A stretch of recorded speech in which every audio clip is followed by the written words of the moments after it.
In the middle of the Bavarian Alps, in southern Germany, a magical chateau rises among the clouds, Neuschwanstein Castle. With its white stone facade, multiple towers and turrets, and asymmetric architecture, it resembles a medieval fantasy castle. It even inspired Walt Disney. All the fairy tales are combined in this castle.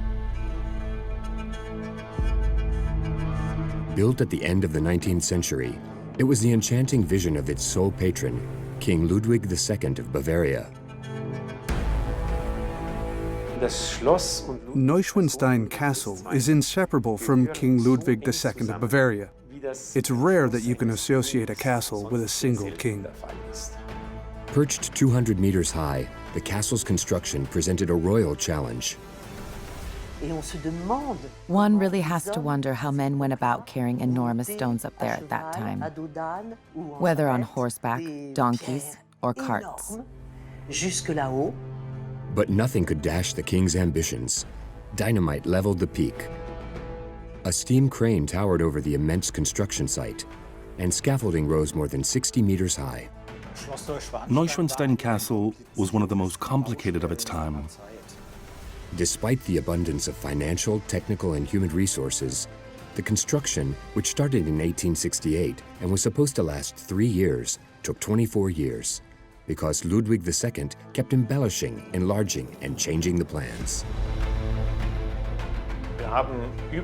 We possess more than 2,000 plans of Neuschwanstein Castle, drawings of all the rooms of the castle, detailed drawings, and numerous variations. This shows how intense the planning phase was. The throne room went from a small chamber on the 3rd floor to the largest room of the castle on the 4th, so heavy that the floor had to be reinforced with steel beams. Existing rooms had to be demolished and walls knocked down. Despite its medieval appearance, Neuschwanstein is no drafty old castle. It featured ultra-modern comforts, electricity, running water, an intercom and telephone, and even central heating. Under construction techniques borrowed from theatrical sets, this room was transformed into a grotto made of plaster on steel. At the time, there was even a waterfall inside this grotto and lights in various colors. The ceiling featured an artificial moon. How did they manage to build the castle of Ludwig II in the middle of the mountains? How did it reflect the king's excess? Why were only 15 rooms finished out of the 200 planned? Through insights from the greatest experts on the castle and the Bavarian king, computer-generated reconstructions, and period archives, you are about to discover the amazing history of Neuschwanstein Castle, the most famous in all of Germany.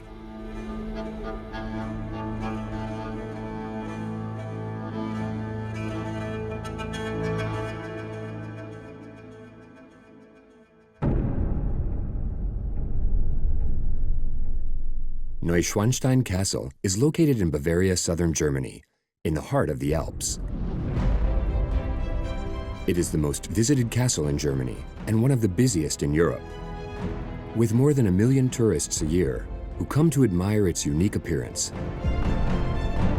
Perched on a rocky promontory spanning only 800 square meters, detached from the rest of the mountain range, the castle seems to float in the sky.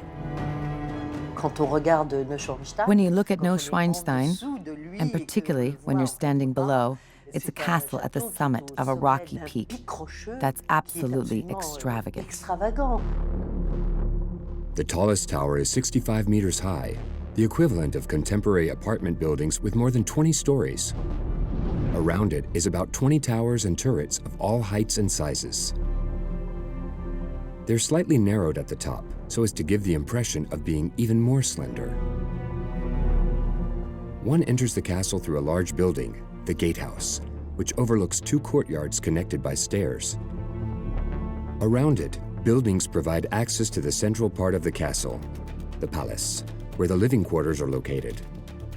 Next door are technical areas, including the Kemenate, or heated room.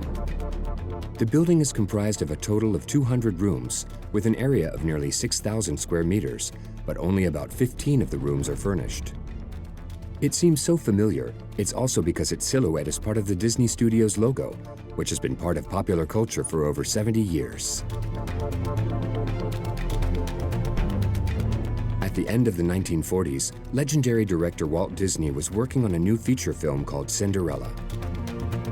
For the Prince's Castle, he looked for inspiration and found it in Neuschwanstein Castle.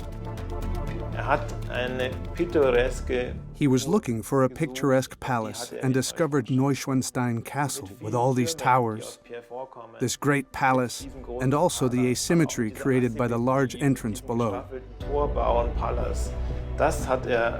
To him, it was the ultimate medieval castle. But unlike authentic medieval castles, Neuschwanstein was far from being designed to defend a territory. Built in the late 19th century, it was in many ways in keeping with Walt Disney's sentiment, namely a fantasy medieval castle dreamed up by King Ludwig II, the last king of independent Bavaria. Gifted with a romantic temperament that exalted medieval myths, Ludwig II sprinkled his castle with a mix of different influences that were more or less phantasmagorical. The Singers' Hall is a Romanesque tribute to medieval chivalrous legends. The bedroom is decorated in Gothic style. The Throne Hall is of Byzantine inspiration. But there are also many more unexpected and romantic rooms, such as the grotto and its winter garden. The king's influence on the castle was exceptional. Neuschwanstein Castle is inseparable from King Ludwig II of Bavaria. It's rare that a castle can be associated with a single king. The real architect of the castle, not in the technical sense, but in terms of artistic concept, was Ludwig II. Without him, Neuschwanstein Castle would never have existed. Let's take a look back at the construction of an extraordinary castle. In 1866, Ludwig II had been king of Bavaria for 2 years when he decided to build a castle here in the heart of the Tyrol Mountains. Near the Pjolot Gorge on the Jugend, a 200-meter high peak where stood the ruins of 2 medieval castles.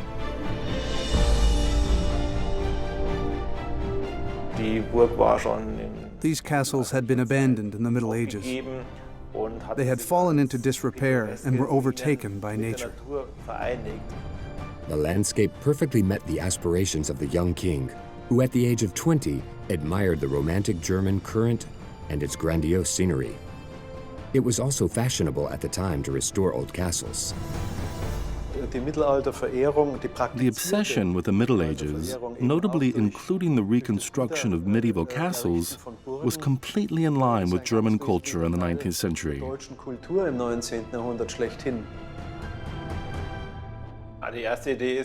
The first idea was actually to rebuild the ruins of Vorderhohenschwangau, thus restoring the old castle. They immediately did surveys of these ruins. Vorder- and Hinterhohenschwangau, the castles of Schwangau, probably date back to the 11th or 12th century.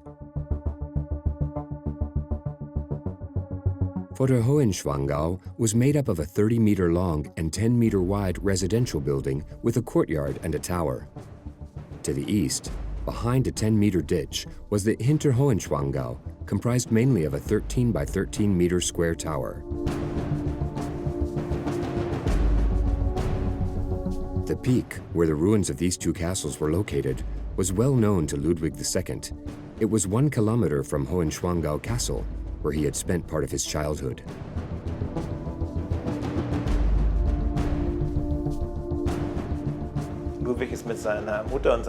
Ludwig II often walked in the area with his brother and mother. It was a medieval castle that his father, Maximilian II, had rebuilt in the 1830s. Schwangau Castle, now called Hohenschwangau, was built in the 12th century. It was the ancestral residence of the Counts of Schwangau. Maximilian II saw this castle and wanted to buy it. The area is very beautiful indeed. The owner at the time, a trader from the city of Fussen, asked for an exorbitant sum. Although he was very thrifty, Maximilian II agreed to pay it. He then had Hohenschwangau renovated by a theater decorator named Domenico Quaglio. Von einem Bühnenbildner, nämlich Domenico Quaglio, sich dieses Hohenschwangau ausbauen. These decorations, characteristic of the era, were like storybooks. Large paintings on the walls that told historical scenes or legends of the German Middle Ages. While inspired by his father's castle, Ludwig II decided to go even further. Das Schloss Hohenschwangau. To him, the Hohenschwangau Castle was much too classic and much too simple. Etwas zu bieder sozusagen, zu einfach. Especially given that Ludwig II and his father had a tumultuous and contentious relationship. His new castle allowed him, in more ways than one, to surpass that of his father. From his chosen site, his new castle, which he first named Neuschwanstein, meaning the new Hohenschwangau, would overlook the castle of his childhood. It was the castle of his roots. It was his father's castle that he had always hated. This was like saying, you build Hohenschwangau. Well, I'm going to do even better. I'm going to build the new Hohenschwangau, the Neuschwanstein, and it will surpass yours. It will be higher, more excessive, and more beautiful. With that regard, Neuschwanstein clearly lived up to the aspirations of Ludwig II, as the castle ended up being at least 4 times bigger than Hohenschwangau. But filial rivalry wasn't the only reason for the expansion of what was supposed to be a simple reconstruction of ruins. There was also a geopolitical one. In 1866, the various German kingdoms, including Bavaria, were grouped into a German confederation dominated by Austria. Prussia challenged this domination and won the Unification War. Bavaria came under Prussian rule and was officially attached to its territory in 1870. Ludwig II then lost all political power. Ludwig II became merely an executor of Prussian orders. He was no longer fully sovereign. It was a situation that he never accepted or came to terms with. The idea of building his own castles was actually a very concrete reaction to the humiliation he suffered politically. That's probably when he thought, now is the time for me to do something really big. Big, but also in an extremely short amount of time. Ludwig II wanted to finish his castle in only 3 years. His choice of location on this rocky peak made the construction site particularly difficult. As early as the summer of 1868, considerable human and technical resources were mobilized to meet this ambition. All the court services immediately set to work, and a geologist was dispatched to examine and analyze this rocky peak and the ruins. The question was, can we really build a castle there? Is the rock massive and solid enough? The first thing they did was demolish the ruins using a series of explosions. But as this geologist was inspecting the ruins, the king already had a new idea. He decided he wanted an even bigger castle and asked if it was possible to enlarge the building surface. And so, the explosions continued to level and lower the peak. Nearly 8 meters of rock were cleared to make way for the foundations. The surface eventually reached a length of more than 100 meters. There is nothing really too unique in building a castle over another castle, but usually that's a case of adapting the previous castle design, or if it is ruins, you sort of use that outline. To an extent, there is either a reusing of foundations or a reusing of something from the previous castle to make things a little cheaper. Ludwig doesn't worry about this. but this is Ludwig II, this is his dream castle, he's going to build it. The plateau was extended, but one problem remained: the large ravine that separated the ruins of the two castles. To fill this vast hole and accommodate the construction of the new castle, it was necessary to create solid foundations with brick walls up to 50 meters high. To create a joint between the two original castle buildings and over a ravine, instead of building a bridge, he builds up a castle. And he's building it the whole way up to give it strength and to make it look like it's one continuous castle. So again, it adds to the image of the castle, this big, strong, solid image. The only problem was the impossibility to design the castle as a single, perfect rectangle. When observed from the sky, the area is slightly curved. This angle was therefore integrated into the plans of the castle. The building would consist of two large rectangular parts connected by a trapeze-shaped area. The peak was ready, but supply challenges had to be taken into account. Neuschwanstein was essentially a madness of a construction on a rocky outcrop atop a totally unique mountain. One really has to wonder how men went about carrying enormous stones up there at that time, whether on horseback, donkeys, or carts. The nearest village was Füssen, more than 4 kilometers away. The only way to get to the peak was by hiking trails. Yet they had to get materials to the construction site, which was more than 200 meters up. Neuschwanstein Castle was one of the most complicated construction sites of the era. You have to imagine bringing the materials to the Alps at this altitude was really complicated. The construction site and its organization were really something exceptional, a genuine prowess. Again, many resources were put into place to meet this challenge. A road was built directly in the mountain using explosives. It was completed in June 1869, almost a year after the first detonations on the peak. Then, a gigantic wooden frame was built to create quick and direct access to the plateau.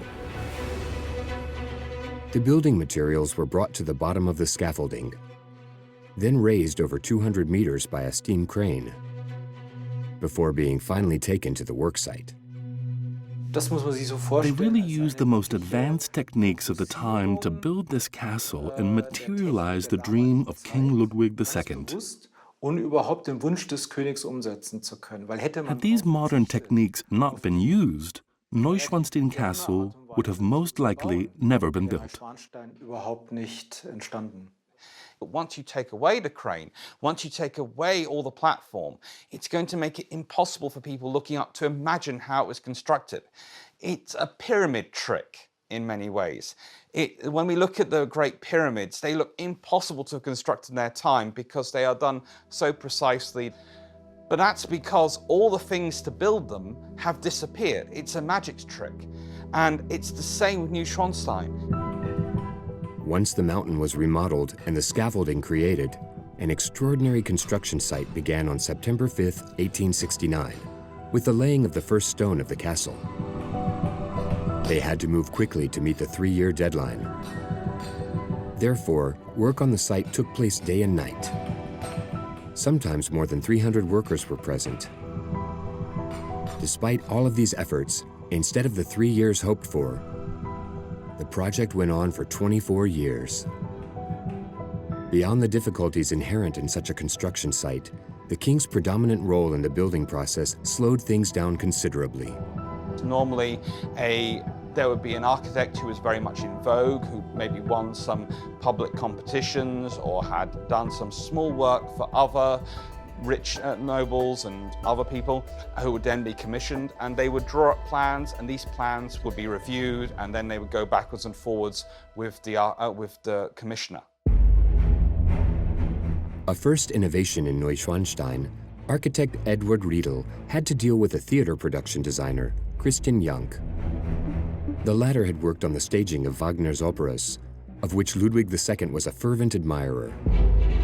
A bit like a director does, the king guided the creative process. In that sense, the year 1867 was decisive. He first sent his teams of photographers and designers to Wartburg Castle.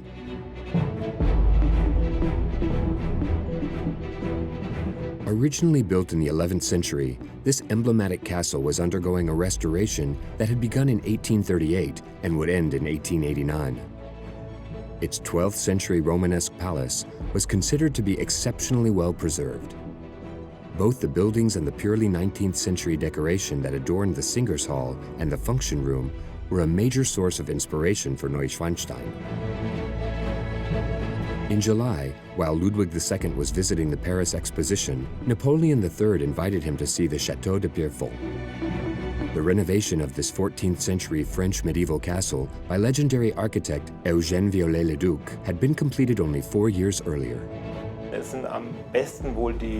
Ludwig II was fascinated by all these towers and turrets, by this picturesque side of the Château de Pierrefonds. He had a number of portfolios with architectural examples in his castle in Berg, where he resided, and which also fed his imagination. The king gave his initial approval based on the drawings of his theater production designer, Christian Jank, which then guided the construction. But that's not all. With Ludwig, he is almost staring over the shoulder of every architect he hires, going, not quite sure about that line. Oh, no, I don't like that. Oh, no, I'd like that a bit bigger, or that a bit thicker. And he is incredibly involved. During the planning and even during construction, the king constantly asked for modifications, improvements, and upgrades. And when he didn't like something, they had to start all over again. On June 11, 1872, 3 years after the first stone was laid, the main work on the first building was completed. It was the large gatehouse that included the huge entrance arch. When it became habitable, an apartment was set up on the top floor for Ludwig II. It was literally right next to the construction site. From the window above the entrance gate, he could observe the construction site. The entrance gate was actually the first building to be completed. But he could also go out and contemplate the environment, the landscape, the mountains all around, as well as his castle that was taking shape. That's what he cared about. In September 1872, work began on the main part of the castle, the palace. The efforts became even more extensive. In 1879 and 1880, at the peak of activity on the construction site, it is estimated that more than 465 tons of Salzburg marble, 600 tons of cement, 1,600 tons of sandstone, and nearly 500,000 or 1,750 tons of bricks were used. At the other end of the site, another steam unit was present that was used to lift and move materials. More than 2,000 cubic meters of wood were needed to build the scaffolding, which was over 60 meters high and made the site particularly dangerous. It is estimated that 30 to 40 people, mostly workers and artisans, died during the construction. In 1880, the general structure of Neuschwanstein was completed.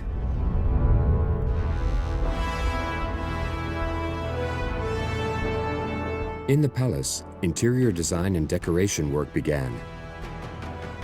Ludwig II drew from all the influences he loved.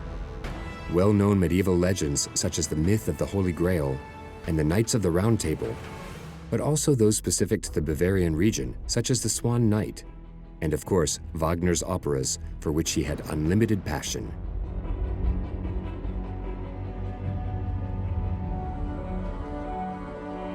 The courtyard of the castle was almost identical to the decor of a Wagner opera. The Singers' Hall featured medieval German tales rewritten by the composer.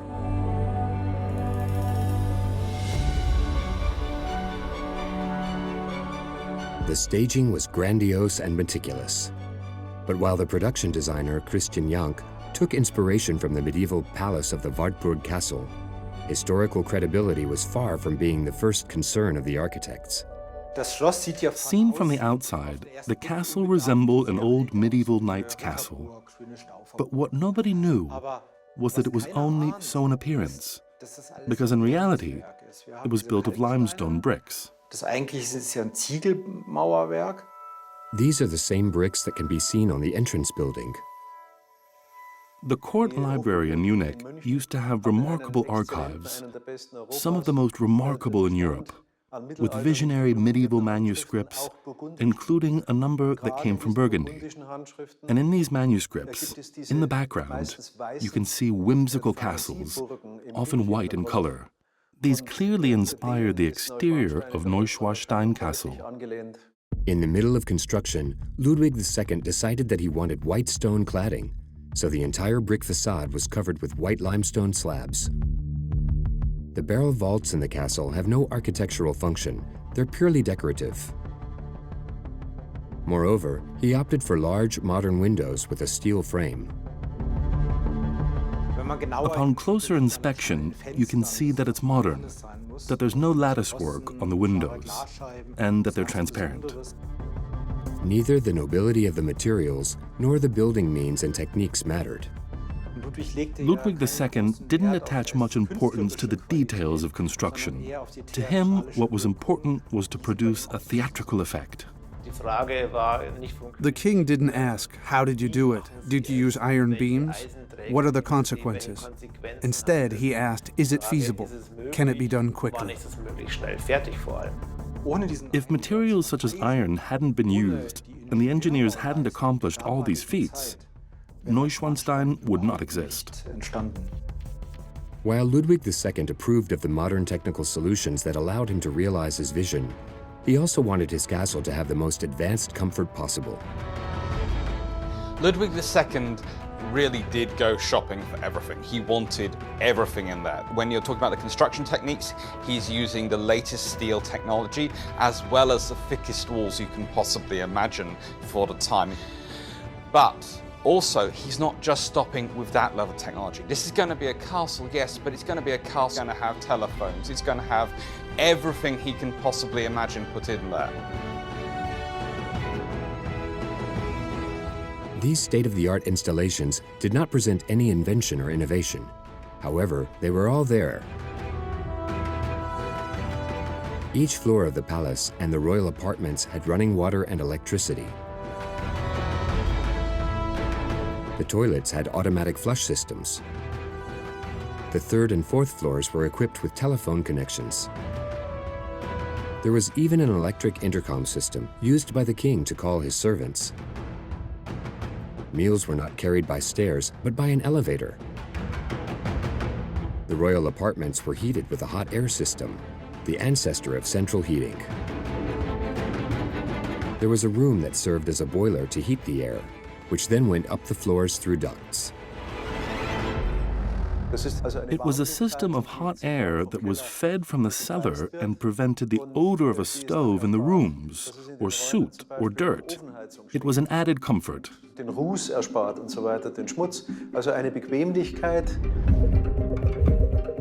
Next to the boiler was another room dedicated to heating water, originally planned as a future bathroom, but repurposed. It provided hot water to the kitchen, which featured all the technical innovations of the time, including built-in ovens with a device to heat plates and a hood system. Of course, this abundance was not without consequence. The construction site was extremely expensive. Ludwig II financed it mainly from his personal funds, but he had to quickly take out loans, especially as he launched other construction projects at the same time.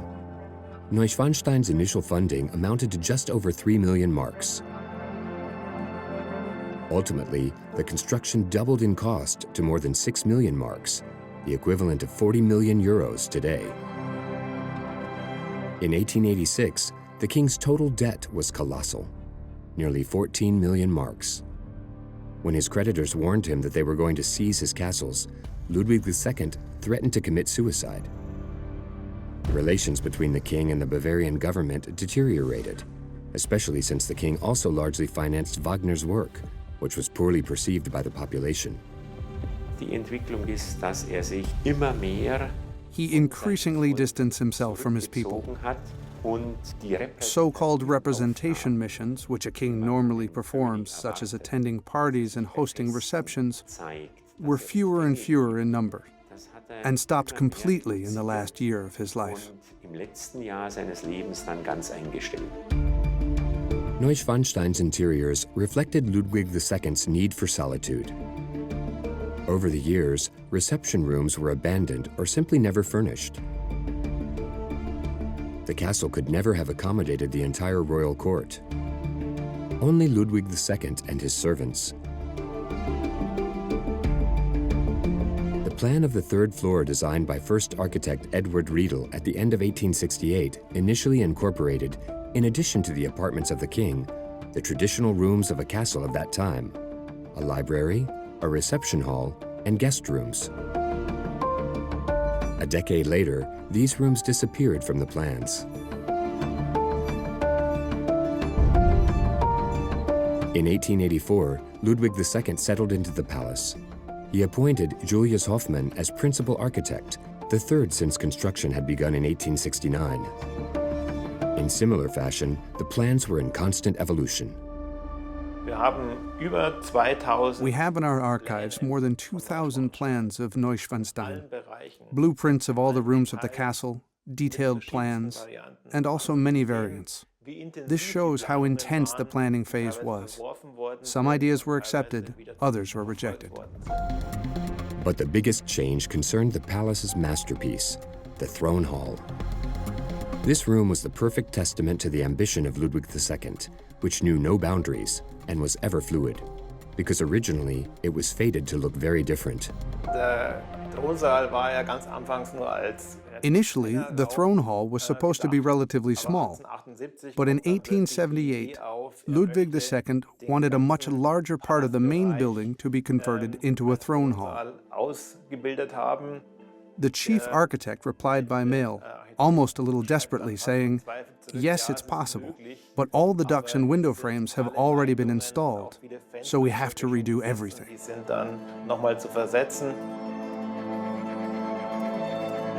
Initially a small room on the third floor, it gradually replaced the reception halls of the royal apartments. Ludwig II hat diesen Saal nicht von Anfang an vorgesehen. Ludwig II hadn't planned to build such a room from the start. Over time, the idea came to him to show his importance and also that he was the king. There was a starry dome, a chandelier that resembled the crown of a Byzantine ruler, and a mosaic with animals and plants on the floor. In other words, the sovereign, the king, the crown, was connected to heaven and God by the chandelier on one hand and to the earth on the other. To live up to these expectations and fulfill its function, the room had to be impressive. So, a few years later, Ludwig II decided to establish his throne room over 2 floors. As a result, existing rooms had to be demolished and walls knocked down. Between the 3rd and 4th floors, it measured 13 meters high and covered 240 square meters. As if the disproportionate size of the room wasn't enough, Ludwig II complicated things by wanting to adorn it with a gigantic vault.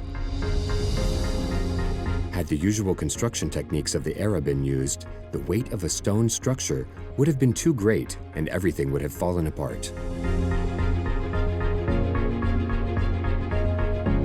To lighten the structure, the stone was replaced by a material that was rarely used in construction: steel.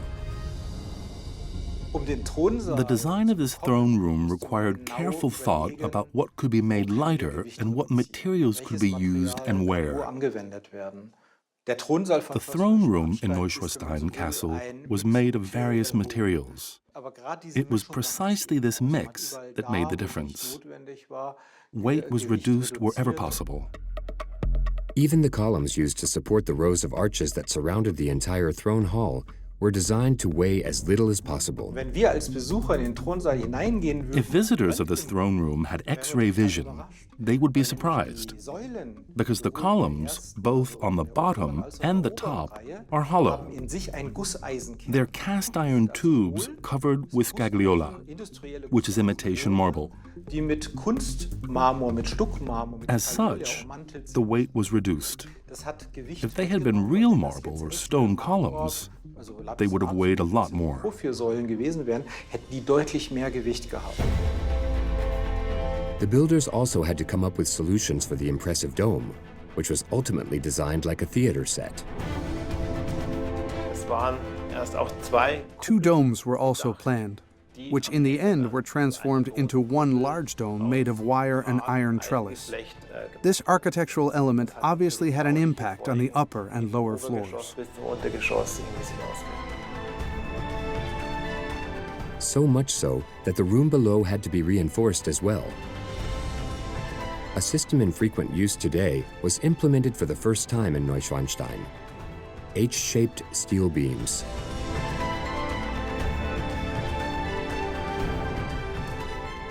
And these were new technique of steel beams at the time, but they used them even bigger and thicker than they needed to be. So they don't actually need to be as big or as thick as he makes them for the space of the throne room, but still, it allows the throne room to be far larger and far more solidly constructed than it would perhaps otherwise. The throne room was the jewel of Neuschwanstein. But of the 15 rooms completed, there was a particularly unusual one: the grotto and its winter garden.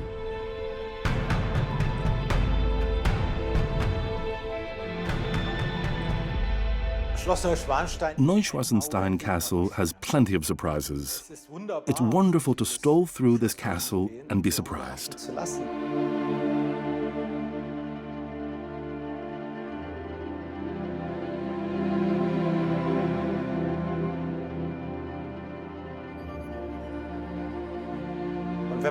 When you're in the living room, for example, and then you go into a small room that looks like a cave, it's very astonishing.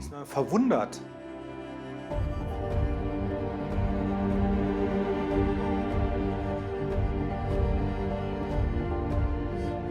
In the middle of the royal apartments, between the king's living room and office, Ludwig II decided to create a cave inspired by the grotto of Venus in Wagner's opera named Tannhäuser.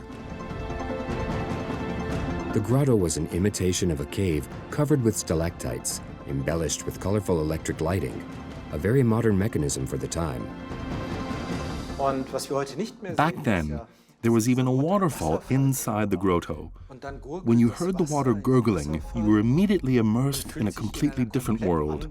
There was even an artificial moon on the ceiling. And yet, in the initial blueprints, this cave didn't exist. At first, Ludwig II said, "I want a big grotto in Neuschwanstein." But there wasn't enough room. Even though the plans were designed as such, Ludwig II declared he wanted a grotto next to his office, even if just a small one. Once again, the king's wishes and orders took precedence over everything else. If he said, "I want a cave, not a library," it had to be done. The grotto was created by theater set designers. Apart from the drawings of the basic concept, the rest of the room was built on site, without plans. The whole structure was made of a type of steel mesh, in which fabric mesh was interspersed. Plaster was cast on top of that to give an impression of stones and rocks. When you think of a cave, you imagine something dark. But Ludwig II brought in light through a large glass door, which he had decorated with a swan. It was a sliding door that allowed him direct access to his small winter garden. In this garden were tropical trees and a fountain, and above all, an impressive view of the outdoor landscape. This panorama was provided by 3-meter glass panels, an exceptional size for the time. This is evidence that for Ludwig II, it was very important to have an outward view and also to establish a link with nature. Grottos are actually quite common in sort of castles time. They're something which quite a lot of people have. But the thing is, the quality of the grotto, which Ludwig has mentioned, the beauty of its internal, the great imagery it's going to inspire, and the winter garden, and the combining these things all. He's combining everything to try and build the perfect space. It's rare you have all these things and you have all this design in the structure. The whole thing is a fairy tale castle. While many stages of construction remained, the king died on June 13, 1886. Ludwig II never saw his castle completed. In 1886, inside the palace, and in addition to the throne room, the main rooms on the fourth floor included the forecourt and the huge singers' hall. The third floor held the dining room, bedroom, and chapel. These were the only ones decorated in Gothic style. The king's bedroom boasted a huge carved wooden bed. 14 carpenters worked more than 4 years on the figures of the four-poster bed and the oak woodwork. In addition, there were a dressing room, a living room that opened onto the cave, a study, and the officer's room. The second floor was barely furnished. The guest rooms were never started. Nor was the Moorish Hall, a purely decorative room desired by the king and planned below the throne hall. The first floor only held rooms reserved for servants. On the ground floor, the knights' baths were never built either. In 1887, the mosaic that decorated the floor of the throne room was laid. But the room was left without its central element, the throne, a powerful symbol of the tragic end of Ludwig II. And what's one of the most saddening things in a way is after he dies, they complete the things to an extent, but they don't complete the full details. They don't complete all the buildings he's planned. They do not complete the throne room with the throne. Ludwig II imagined several parts of the castle for which construction did not begin before his death. The most important was a keep with a chapel. Today, from the outside, no one would suspect that Neuschwanstein should have had an additional tower. And yet, Ludwig II had planned to install a giant 90-meter tall keep right in the middle of the courtyard, next to a small adjacent chapel. Only the foundations remain. On the floor of the upper courtyard, one can still see the slabs that delineate the location of the missing keep. If a keep were located there, you wouldn't have the magnificent view that you have when you're in the lower courtyard looking towards the main building. The tourists who come here want to enjoy that view. The keep would have completely blocked it, and the upper courtyard would have been much smaller. But to Ludwig II, this would have meant another room to decorate. To the west of the palace, a large garden with terraces and a fountain were also planned. But the Bavarian government refused to finance these visions of grandeur. Their aim was to finish the work that had been started. The Knight's House was built and simplified without the tree trunk-shaped columns imagined by Ludwig II. Only the foundations of the main room still exist. In 1892, the square tower was completed, as was the Kemenate, but in simplified form and without the sculptures of the saints envisioned by the late king. 1892 marked the final stop to the construction of the castle. The laying of the first stone took place in September 1869. It wasn't until 1892 that the exterior walls of the Kemenate, the heated room, were completed. That's where the administrative office is today. These walls were built after the king's death to make Neuschwanstein exterior even more pleasant. The construction of the castle, which was originally supposed to last only 3 years, was completed 24 years later. He's imagining their permanent stamp they leave on the world thanks to their castles. So the odds are, no matter when he died, he was always going to leave at least one castle unfinished. The question was which castle it would be that would be left unfinished. And it's Neuschwanstein that is left. Die Burg Neuschwanstein. Had the king lived longer, Neuschwanstein Castle would certainly not look the same today. But you can't say that it would be exactly like the plans we have in our archives, because Ludwig II would have asked for a whole bunch of modifications during construction. But what's amazing is that Neuschwanstein Castle, even if it isn't finished, is considered throughout the world as the ultimate medieval castle, despite the fact that its keep annex and other parts are missing. Yet everything that was achieved and desired by the king is so perfect that it immediately reminds you of a medieval castle.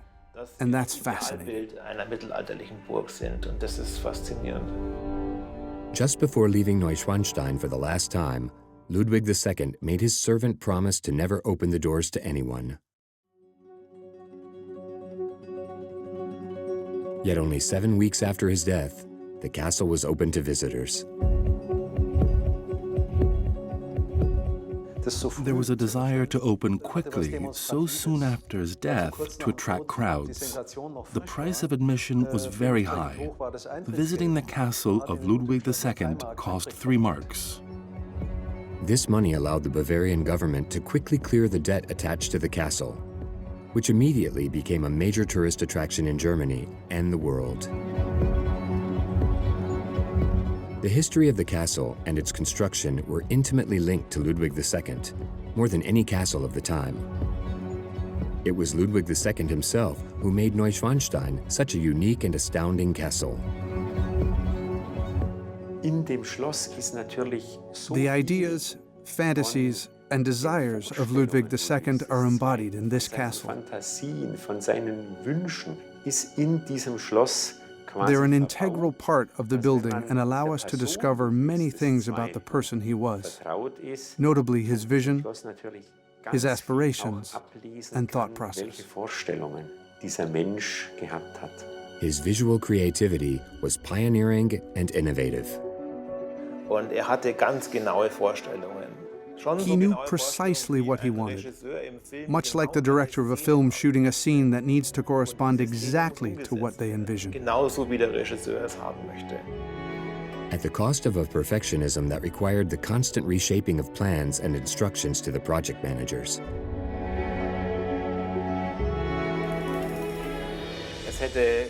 No regular architect would have accepted to be treated this way.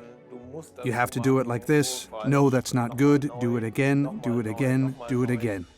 Of course, a normal construction always allows for modifications, but that doesn't mean you know what's on other people's minds. This particular build was never open to compromise. No compromise on aesthetic ambitions or comfort. The castle was equipped with state-of-the-art devices, telephones, running water, electricity, and even an electric intercom and central heating system. Perched on a 200-meter-high peak, the construction site required the deployment of considerable resources in money, men, and materials. The result was the creation of a fantasy medieval castle, which rests as much on representations as it does on symbols, but not on materials or medieval construction methods. On the contrary, the most modern and astonishing techniques were implemented.